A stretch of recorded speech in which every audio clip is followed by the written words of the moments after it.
waxaana ku yidhi sheekhow dhegeyso wadadii aa ii jeexday ama qaad aa i dhahday ani waa qaaday wax natiijana ma arkinin waata igu dhahday waa ku faa'iidi doontaaye hadda maxaa jiro sheekhu wuxuu ku dhahay i dhegeyso wiilyahow waxaan kuu sheegayaa haddii ay u soo kacday adigoo ilaahay isku xiraayo qalbigaaga uu soo jeedo oonan hurdaynin oo ilaahay yaqiin wax kaleeto qalbigaaga kuma soo dhacayn hurdo iyo waxaas إذا ما كنت ذا قلب قنوع فأنت ومالك الدنيا سواء. السلام عليكم ورحمة الله وبركاته ولكسودو جانكيغا أمسونا هدي تعمل كوغو هوريسي فضلان كمين بقى أصحاب تايدا وقنبلالك فرصة نقطة دعوضاء وغوري ومقالة دي دل سعودو جان الفاميل أما أريمها قوسكا إيو أريمها فاميلكا كالحدعو قصوين كيسا قابب كالو حالي وحيابها صدن دي عربت جانك أغوانا وأجوكتا إن شاء الله لايكتنا ha iga baqaylnin waa ogahay inaysan xaasniminka ahayn oo iska ilaabayo marka insha Allah ha iloobin muuqaalka markaas u furtid qofta leegta jecleed dhac oo soo fahamtay waxna ma ka dhigto aniga dhiirigelinay intahay asxaabta ila joogtay ku gadaal noo soo biirabo ducadiina dhiirigelintiina amaantiina waa arkaa ilaahay ajri iyo xasanaad ha ka siiyo insha Allah muuqaalada dheer dadkeena baahad ka bacday 5 daqiiqo oo aad iyo aadna u xiiso badan u macaan badan idin soo gudbina maalintii 3 4 labo wixii ay ka gaarin waa idin soo dhigi doonaa marka soo dhawaada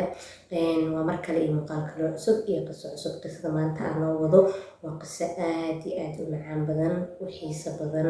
qisadani qof kasta oo qurbahayso ha ka haysa dhanka familka oo gabadhii ama wiilkii xaaskiisa ama xaajiyadiisa ha isku dhacsanaadaan insha Allah faraj ay u noqonaysaa haddii si dhab ah oo sida wiilkan sheekha uu u siiyay talada u raacay wadadaas oo wada raacaan insha Allah qof kasta inuu ku guuleysto doona aan rajeynayo haddii xaaskaaga isku dhibantihiin hadduu xaajigaaga dhib badan yahay hadduu baqiil yahay walbo ilaahay daa wadadiisas aan raacid sheekha uu yahay waa guuleysanaysaa awlaad haddii kaasoo dhan sidoo kale irsaaqada sidoo kale dhan walba insha Allah marka qisadeena ayaan ku bilaabi doonaa tareenka soo raaca qisadeena waxay ku socotaa wiil dhalinyaro ah wiilkan magac maana u bixin marka qisadan waxaa la dhahaa yaan laga hor faa'iideysanin faa'iidadan yaan laga hor qaadanin marka wiilkan waa wiil dhalinyaro ah wuxuu qabaa xaaskiisii asaga aad iyo aad ay isku jecel yihiin waa laba qof oo nafta isku huray waxay ku nool yihiin nolol aad u farxad badan qofba qofka kaleeto waxaa ku dhahay tixgelintiisa iyo haddii nolol qoys oo kaamil ah nolol sacaada markii la dhaho nolosha ugu farxad badan ee labadan qof haystaan laakiin hal mid ayaa ka dhiman sababta laba qof kasta oo isguursato ay isku guursadaan ugu weyn muhiimada jaceylka isku qabaan iyo farxadda iyo ixtiraamka markii laga soo tago runta markii laga hadlo waa awlaada qof kasta wuxuu rabaa berri markuu dhinto awlaad garabkiisa istaagto ama oo xanuunsanaa oo waayeel noqdo aan ka wadaa markuu dhinto kalaha markuu xanuunsado awlaad daryeesho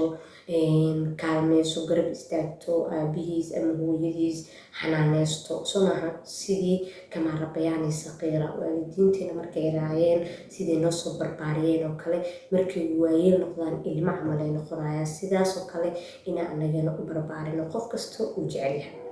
marka awlaadii ayaa kasoo daahday dhaqtar walba xaaskiisa geeya meel walba oo daawo loogu tilmaamo ayuu wiilkani xaaskiisa geeyay si uu mar u helo awlaad laakiin ma aynan dhicin in ay awlaad helaan maalin maalmaha kamid ah marka wiilkan wuxuu soo galay masjid markuu masjidka soo galaya waxay ahayd marka waqti oo ahayn waqti salaad aan la joogin kadib waxaa arkay wiilkii sheekh masaajidka dhex fadhiyo oo sheekh weyn ahay wuxuuna u wacay wiilkii wuxuuna ku yiraahday wiilyahow waxaan ku arkaa mar walbo waqtiga salaada waqtiga ahayn adigoo masjidka imaado ayaan ku arkaa aadna waa u murugsan tahay maxaa jiro bal arrintaada ma ogaa karaa inaa xal u helaa laga yaabaa bal ila wadaag kadibna wiilkii sheekha ayuu u sheegay arrintiisa asagii xaaskiisa inaysan awlaad isku dhalin wax walbuu sameeyey oo bini aadanka ay sameyn karaana uu isku dayay kadibna sheekha wuxuu ku yidhaahday insha allah xalkaaga ayaan hayaa oo dawadaada waa kuu hayaa, waana ogahay in ay aad iyo aad u adag tahay. waxaan rajeynayaa haddii aad qaadatid in aad ku guuleysan doontid, awlaadna aad dhali doontid biidnillaah. laakiin way adag tahay, waxaa la rabaa inaad noqotid qof yacni aad u adag oo kasoo bixi kara. marka la soco qaybta labaad iyo siday noqon doonto. maxayse tahay dawada wiilkan la sii doono.